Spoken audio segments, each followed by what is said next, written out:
We're just taking a break from the Division of Coaching Psychology conference at the Royal College of Psychiatrists, and we're walking down through the East End of London. And it turns out that both Emma and I went to university here many years ago, and I was a principal lecturer, and Emma was an occupational psychologist.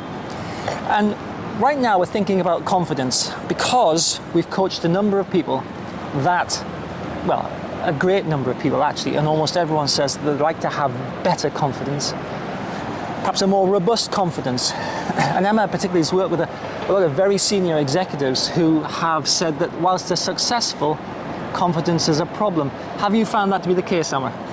Absolutely, yep. Lots of people I speak to, however senior they may be, come to me particularly because they have an issue with their confidence.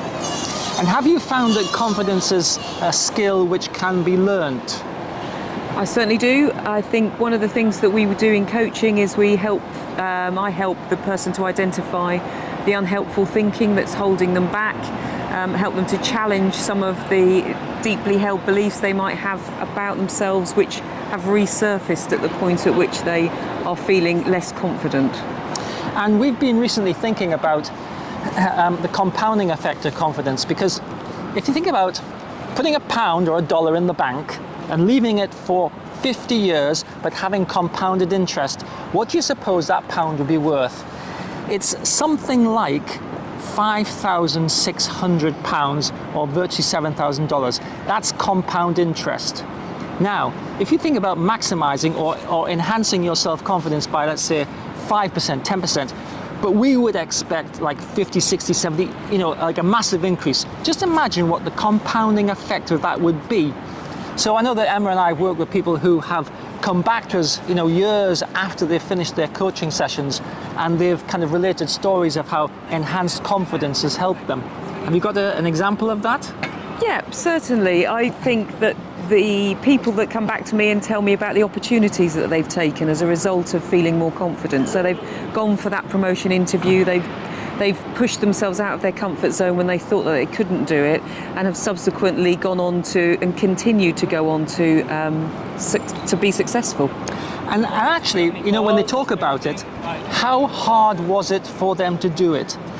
Do they ever say, it was an awful lot easier than I thought it would be? And before I did the coaching on confidence, I would have thought it was impossible.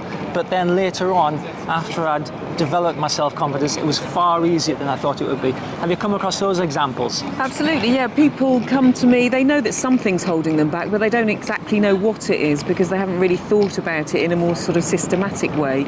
And through coaching, we are able to do that. We are able to identify what those thoughts are, the behaviours are that are perpetuating, not performing in a way that they want to, and maintaining their level of low self-confidence.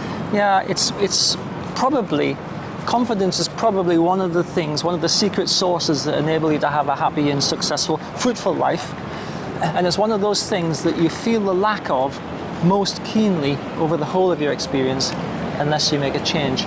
So our 90-day accelerator program is developed to help you to enhance your self-confidence over 90 days. 3 months of time and effort, and a lifetime of compounded interest value. So we look forward to interacting with you on the 90-day accelerator program.